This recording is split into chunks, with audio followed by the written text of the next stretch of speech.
Have you seen no whaler? Call yourself a sailor, come on and follow me. It's fishy company, so pull your kit bag up aloft and we will go to sea. Hi, sailor, have you ever been aboard a whaler? When the hornpipe blows and away she goes and there ain't no land at sea. Hi, sailor, have you ever been aboard a whaler? When the fish come up and the ship goes down and they're havoc cakes for tea. Sailing, sailing over the bounding main. Heave ho, up with the anchor chain. Hi, sailor, have you ever been aboard a whaler? When the hornpipe blows and away she goes and there ain't no land at sea. Hi, sailor, have you ever been aboard a whaler? When the hornpipe blows and away she goes and there ain't no land at sea. Hi, sailor, have you ever been aboard a whaler? When the fish come up and the ship goes down and we all have cakes for tea. Sailing, sailing over the bounding main. Heave ho, up with the anchor chain. Hi, sailor, have you ever been aboard a whaler? When the hornpipe blows and away she goes and there ain't no land at sea.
It's ones that may be missing. As soon as anybody gets at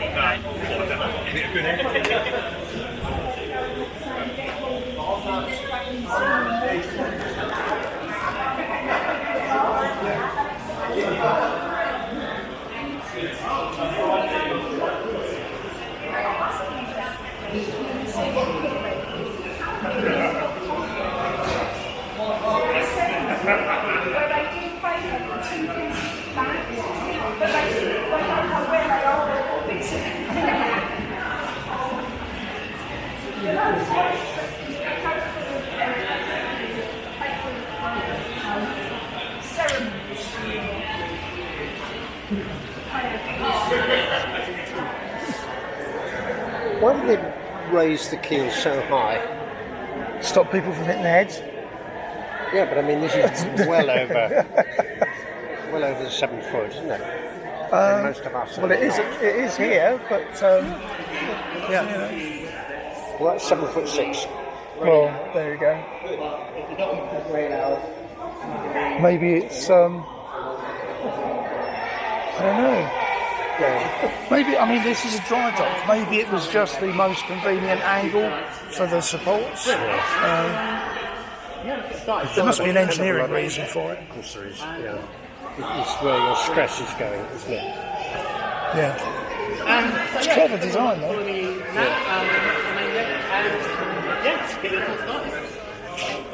Looks like we're following.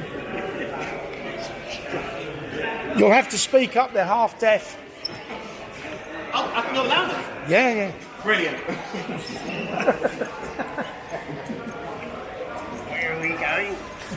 Yeah, I got that bit.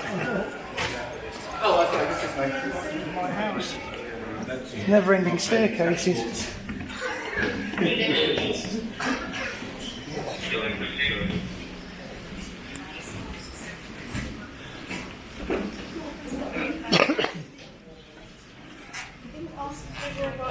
I mean, I am, but Should have taken one before starting.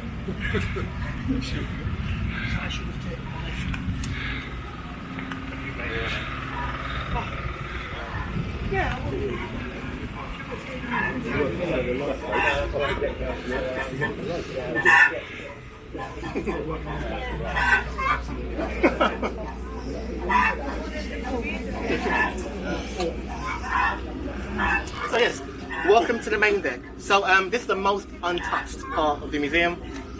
That's intentional, so you can hopefully really visualise what it was like.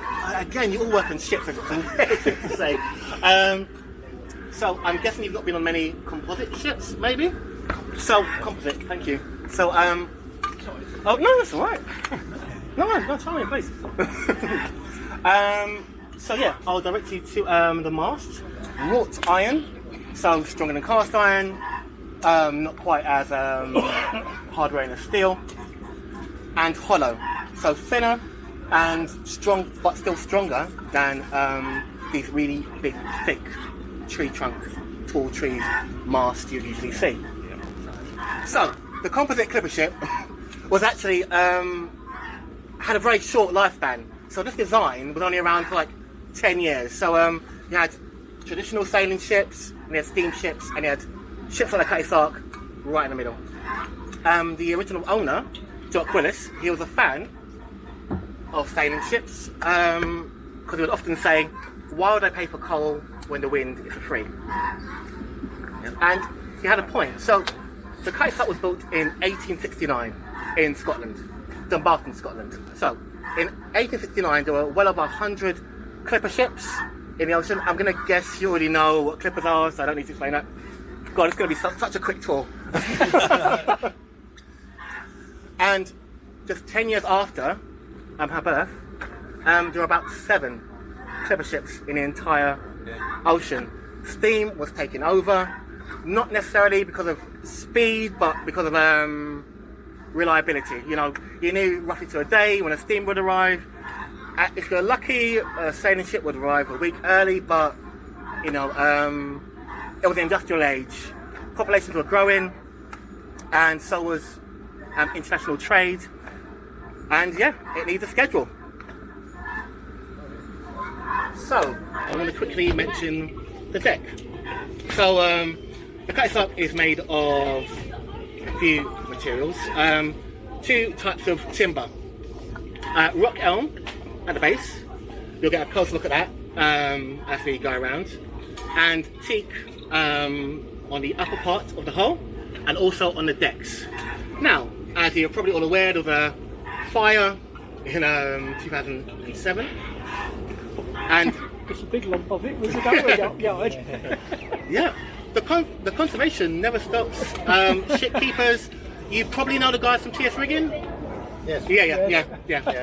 Yeah. They start at one end, but in the end, at another end, and they've got to start all over again. Labour of love. That's what it means to be part of this amazing heritage site and amazing ship. So yes, teak. So unfortunately, we lost this deck, the main deck, and the tween deck in a fire, and we had the task of replacing. We still had the majority of the hull planks were still here, so we had the task to replace the timbers with what is now an endangered species of wood. Our curator at the time made a deal with a Buddhist temple in Myanmar who had a temple completely made of teak. So we were going to build them a nice new temple made of pine, and then we would be allowed to strip their teak temple. I know, it sounds very British Empire, but it was, but no, they got a great deal out of it, and the new temple is like lovely. The other temple can't fall apart. So yeah, they got a brand new temple. We got all this teak, but not enough for both decks. So the tween deck is now, unfortunately, unfortunately a pine deck. And yeah, I think that's all I'm going to talk about here. Oh, yes, you all heard the chickens. You're waiting for And eggs. yeah, I know some of them sound like ducks. I'm sorry, I don't know. Where are the eggs? We'll sort it out in the cafe. Yes. I mean, That'll prove it. they're not corn feds. Yeah, it's like yeah, the crew didn't have the greatest diet. So I don't imagine they did either. So other than chickens, they also carried pigs, and are the only animals they carried on board. It's a narrow ship, you know. So yeah, no cows, unfortunately. All right. Yeah. So we're now going to head back. We're going to go backwards. I know this route seems a bit silly, but it's just so me and Phil don't bump into each other, and yeah, we can like kind of maximise the tour and you can see. Okay, so we're going to head back the way we came. Please feel free to use the elevator if you want to, so I didn't mention that before, and yeah. The Cutty Sark was for a multi-threat rare merchant ship. During World War I and II, she transitioned to a training ship, and this is part of the reason that she's such an important vessel. But it's not just like beautiful design and rare design. It's that during World War I and II, many merchant sailors also lost their lives. So this ship is also a memorial to those men and also the men of the Navy as well. Right, so on someone's question about the cladding of the ship. It's actually not copper, it's a cheaper but equally effective material called Muntz metal. So part copper, part zinc, also known as naval brass or yellow metal. But yeah, not as pretty, does exactly the same thing. Yeah, and also yeah, and you probably already, I'll just mention stuff. Alright, have you already figured out how the ship got into this location? Alright, have you already figured out how the ship got into this location? I mean, how she's like... It's a dry dock. It's a dry dock, yeah, okay. I'll leave it all alone. We'd like to know why the height. Huh? We'd like to know why the height, though. What a height? It never used to be like this. No. Why that high off Oh, the ground? like the ground up. You know, I never asked it. Okay. I just assumed, yeah. So I can walk underneath it. Because, no, it's a valid question. There's a great bridge Out of like the this. many historical ships you can visit in the world, this is the only one I know of that can walk underneath. No, the pitch and that's ocelot. We've got the cameras on there. Yeah, and I can rest my head underneath. Okay. Okay. And the Great Britain. No, that's low down. You can't walk like underneath its keel. You can walk right around it. Oh yeah. No. I mean, like actually stand Underneath underneath it. like the Yeah. lowest point. Like it's floating in water, but not. Yes, exactly. But yeah, one of my favourite things about the Cutty Sark is that she's very pretty, she's very visually beautiful to look at. But it's all has a purpose. It's a perfect marriage of design and art together, and yeah, one of the last times it happens just perfectly. Alright, enough cutting the ship. We're going to move on to the figureheads, and I'll talk about one of our most eccentric donors. So yes, welcome to the largest figurehead gallery in Europe.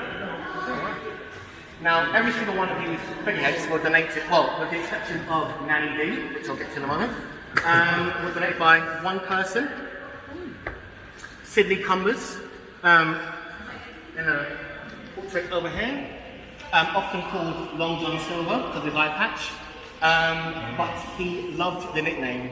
He never went to sea, but he loved all things nautical, so much so he often referred to his wife as his first mate. and she never left him, so she clearly married the right guy. So, even up until the industrial age, sailors were very superstitious. The figurehead was the spirit of the ship, which is why so many of these are so well preserved, because in fact, some of them, like the thing up there, are detachable. So can you imagine, in a storm, things are falling down, you write about people falling into the ocean, you don't need to swim to become a sailor still at this point. And their first concern will be to remove the figurehead and make sure that's safe. Of course, if the figurehead is safe, the ship can't sink. Ah, right. Yeah. So, very top centre is the Cutty Sark figurehead, Nanny D. So, the Cutty Sark is kind of an unusual name for a ship, because generally you name your ship after the figurehead. So, but the owner opted to call the ship Cutty Sark, which is the name of the garment she's wearing, rather than call her Nanny D. So, Nanny is a character from a Scottish poem. The owner was half Scottish.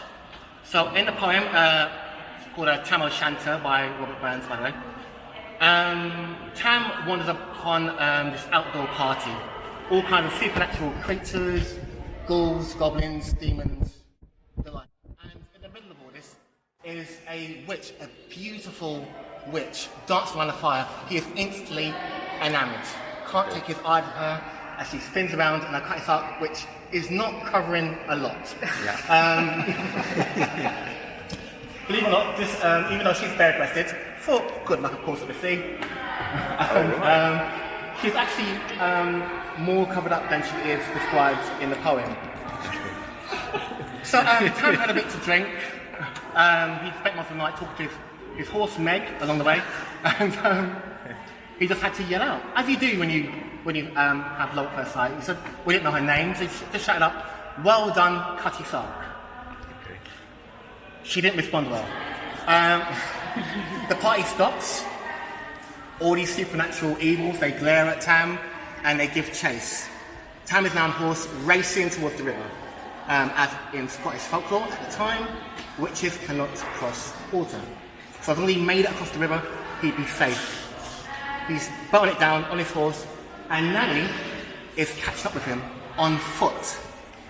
Just as he goes across the river, Nanny reaches out and grabs the horse's arm, rips it off, and keeps it as a trophy.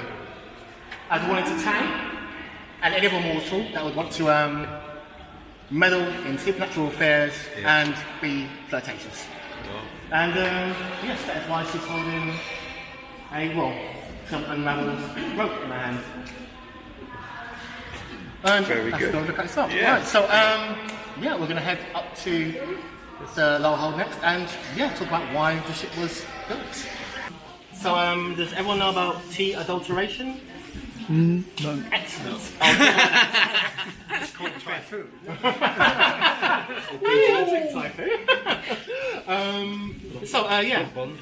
Tea used to be really expensive. When I say really expensive, I mean 110% tax on tea. So what do? You're English, you have to drink tea, but it's really expensive. So they would do this thing called tea adulteration, where basically you would mix tea with other things that were cheap. Unfortunately, this was still a time where people hadn't figured out that lead was poisonous, so the teas they made were interesting and sometimes a little deadly. Yeah. But we're now in 1869, and Charles I had married this beautiful Portuguese queen, Catherine of Braganza, and she was really into tea. And just like now, well, I guess that's like a third of the country, but back then, the monarchy was a lot more popular, and everyone wanted to always do as the royal thing. So, if this new queen was drinking tea, we all had to drink tea. And the tax had to finally come down, so everyone could afford it. So the Cutty Sark in 1859 entered the tea trade at the perfect time, except for one thing, which I'll get to in a moment. So we're in the lower hold. This part of the ship would have had no deck. So this design will hopefully make you feel like you're in China midway through the loading process. So tea chests are coming down that elevator, well, that shaft behind you that now houses an elevator. One of 3 cargo hatches.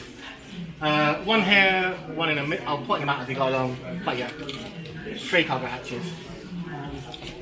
And they would fill this up until it was stuffed, so it wouldn't So obviously boxes cannot fill a curved shape, so they also have packages. About, you know what, I haven't got the exact number, but it's printed on a t-test back there, so I'll point it out when we put it. But I figure out 10,000 t-chests and probably 3,000 packages, but I'll confirm it when I get down. And also ballast, of course, if they could. So I'll often talk about Jock Willis like I dislike the guy. I love the guy, but he saw the potential for wind in a ton of steam, and he was excellent at saving money. And often when I talk about how he saves money, it sounds like criticism, but it's only in parts a critique. I do think he was a very cool guy. So yeah, sort of critique and sort of praise. Number one. One of the ways he would save money was on ballast. So rather than just putting any old rocks, he'd find out if, because of course sailing ships were still providing steamers with coal in 1859. Like, okay, I can just fill the bottom of my ship with coal. Or maybe someone needs iron. I'll fill the bottom of my ship with iron ore. That'll be my ballast, and I'll put the chest filled out. And then after that, you've got regular small stones, bamboo mats, and packages on the sides to fill up the space. And you had a very stuffed packed ship. The less the cargo moved, the faster the ships went, and she was a clipper, all about speed. I'll just quickly point out before we move on. So just behind you is a plaque which is roughly the spot where the fire started in 2007. So yeah, we're standing where it all almost ended. But it was a dust extractor. Funny enough. So yes, overheated, and I didn't know actually know about this until I heard about the fire. But it ignited. It made all the dust particles red hot, and it went flying everywhere, and everything they touched set alight. Fortunately, within 2. Sorry, just a second. It's a good job we had all the upper deck stuff down at Chatham. Thank you. We had all the upper deck stuff down. Well, we had pretty much all the deck houses, many of the whole planks. So yeah, all we lost were the decks. So And you got all not great of a fire, but you got it all back in donations. as far as yes, we got it all back in donations. So yes. And if you're wondering if we were investigated for arson, we were, and as suspicious as it sounds, we were cleared. It was honestly a mistake. I'm sure it was an accident. It was, from what it was a Henry Hoover, actually. Sorry. I mean, A Hoover. from a dust. What 2006. do you say? It was a Hoover. A Hoover, yes, yeah. And Quite it was quite accidental from my understanding. Is that the Hoover had been running and they had a power cut. Everybody finished work, walked off. Power came back on. Hoover started up, and you're quite right. You know the thing overheated and caught everything. Yeah, everything ago. The reason why we're investigating, it wasn't just the dust extractor. So also there was no security guard on that day. Yeah. We didn't have any sprinkler system installed because at the time we thought it would ruin the aesthetic of the ship, and hindsight. Yeah. So it was like everything that could have gone wrong did go wrong. Don't worry, we know it wasn't you. But it wasn't me. Yeah, there was a question about Okay. We'll move on to. We're going to move on to a map of the world. So, the other amazing thing that was built in 1869 was the Simmons Canal. This has been quoted quite a lot over the years, so it's actually not there anymore. But where this piece of map used to be, so the location of the Simmons Canal, right in between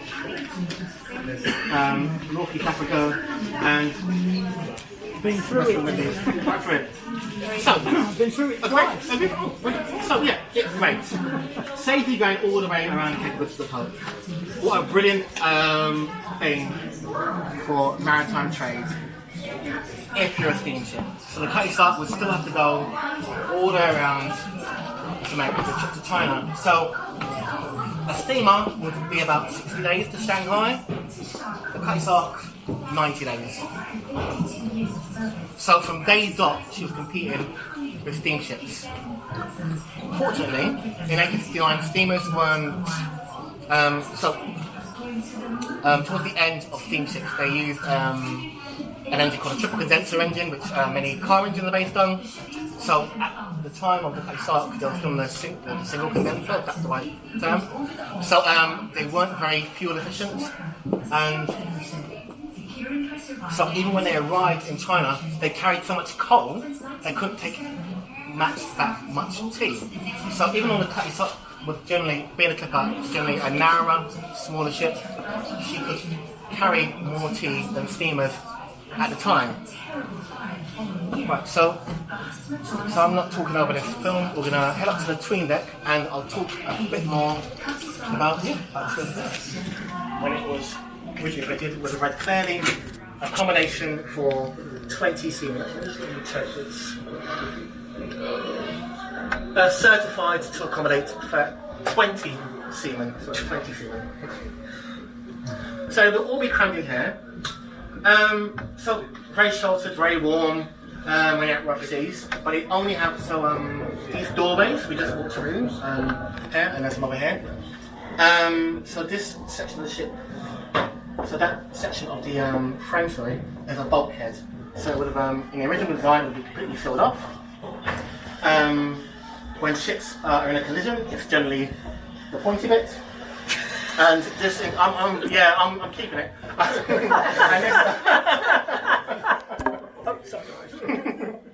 And this, and so this area floods, but the rest of the ship and the cargo is spared. So you can probably imagine that this nice, warm, snug area is also equally quite dangerous. And they won't be able to get out quickly, as this would be the only way out, up this narrow steps through a doorway which you have to bend down, hatch to get out of. Now, not just because of safety, but because of efficiency, a third deck house was built in 1870, and all the crew slept on the main deck from then onwards. And this would just be put into storage for sails, timbers, repair timbers, and the like.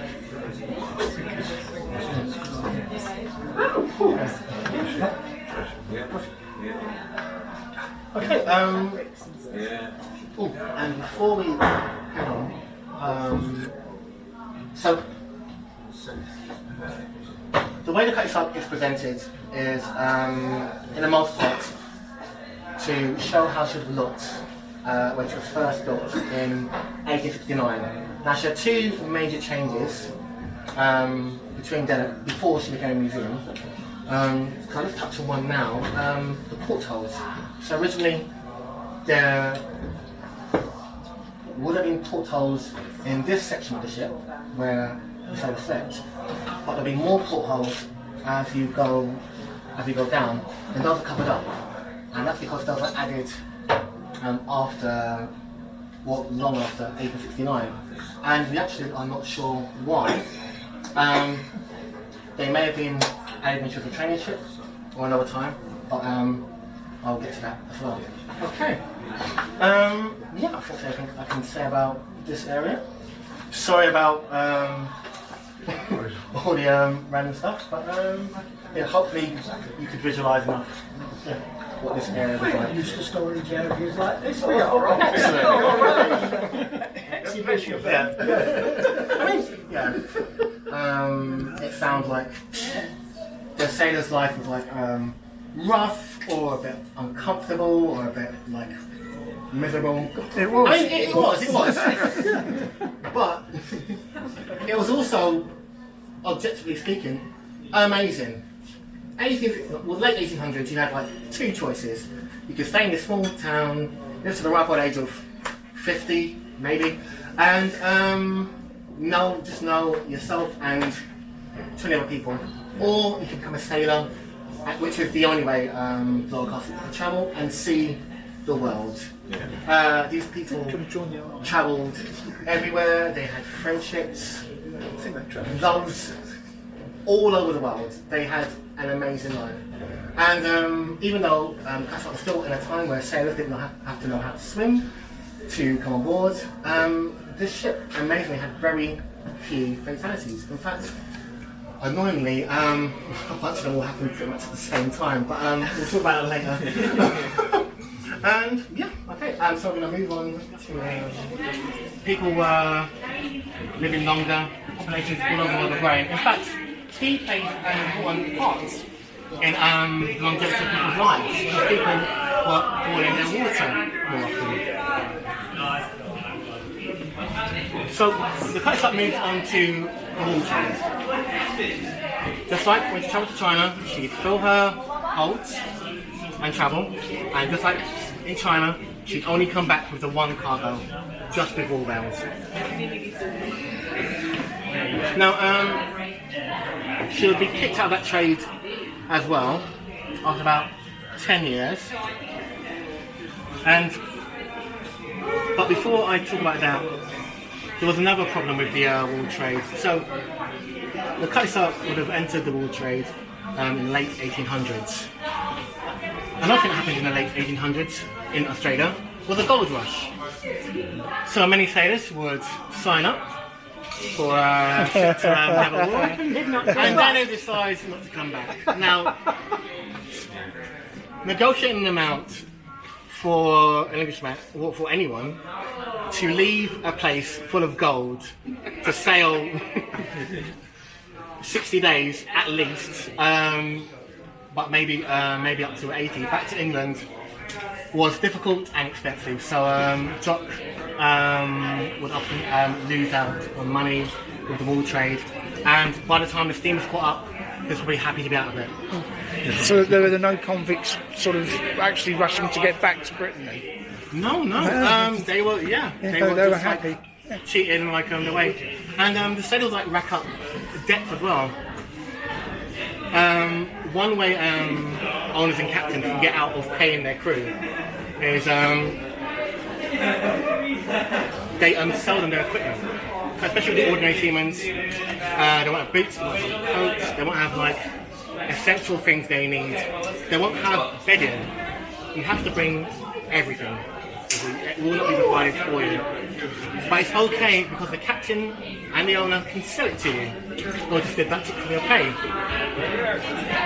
So a sailor would usually be very careful, very frugal with what equipment he was getting. But of course we knew you were going to say in Australia, you've got everything. It's like, yeah, you know what, 2 coats, yeah. Unfortunately it wasn't very profitable. So after that, the Cutty Sark went on to something called tramping. You know about tramping? Okay, I'll talk about tramping. So the tea trade and the wool trade, the Cutty Sark was just making one big, long direct trip, which is great. You maximise your profits, and it's simple. Where tramping differs is that you make lots of short stops on the way to your destination, picking up a little bit of cargo at a time. Now, generally, merchant ships try to avoid this, but it's slow and it takes you a long time to make a profit, but there's no point returning back to your home port with a hold that isn't completely full, because you lose out even more. Now, this tramping would continue for many years, up until the 1920s, at which point Jock had finally had enough. He'd given in to the naysayers. It was just the end of the age of sail. So he sold it to a Portuguese company. So, models, starboard and port, are the Cutty Sark. Sort of. So, fully rigged, 1969, built, ready for the tea trade. Over on the port side, this is what the paddock was converted to when she was sold. So you'll notice immediately a lot less sails, so a lot less sailors. And this is basically how we got to sell the ship. She was already doing tramping, want to make it official, sell it to a company that only does tramping, sell it to the Carrera. The crew went down to about 14 men, which was fine for a rig of this design. And that's what she would do. That was up until World War I, World War II kicked off, where she had to limit her time in the oceans. And she was basically just left to sit in a Portuguese dock. Just waiting to be for someone to take interest in buying her, or if you just sink and that'll be it. And that might be the end of the Cutty Sark story. Except for, you know what, I'm going to get in this by a great photo.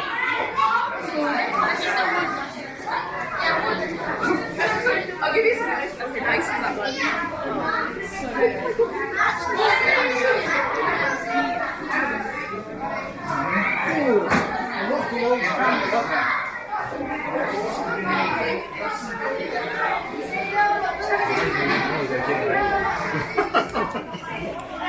This actually, this annoying me a good thing because what's up? Yeah.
This is pretty cool. Should we get the spray? Yeah.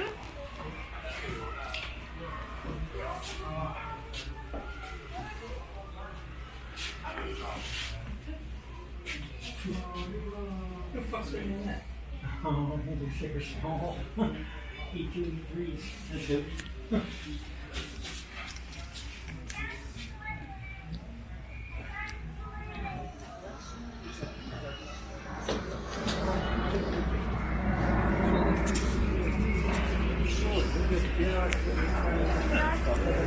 Sounds like you're good for a terrible time.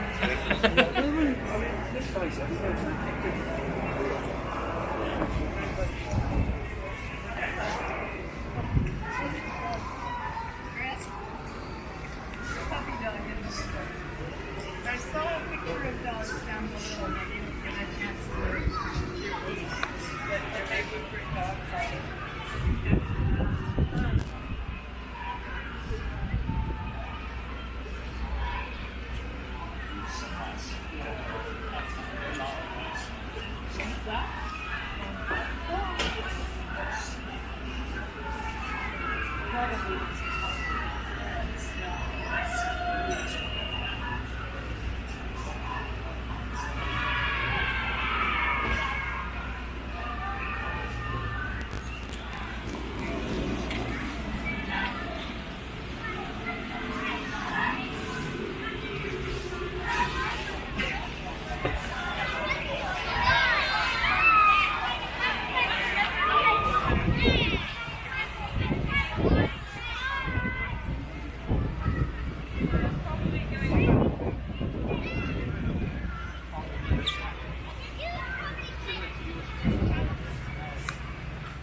she makes enough wool to make 1.25 million woolly jumpers.